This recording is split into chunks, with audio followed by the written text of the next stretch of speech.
masarap na dessert. Yan. Yung medium po na can po, yung lalagay nating fruit cocktail.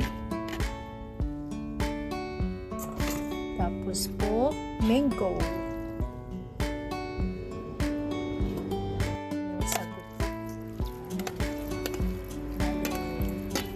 Tupak po yung lalagay natin.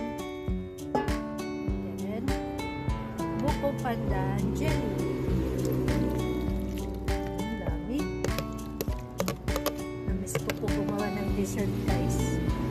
Ito yung 1 box po na Nestle cream.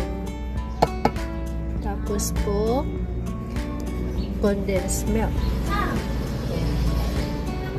And then, evaporated milk po, 1 can din. Wow! Then, mix po natin, guys. Wow! Dami, guys. Yummy, yummy. Yan. Sino po may gusto sa inyo, guys? Papalamig muna natin, guys, ng overnight. Bukas na po natin kainin. Guys, napagawa na po tayo ng masarap na dessert. Hope you like our recipe for today. Thank you for watching. Follow for more.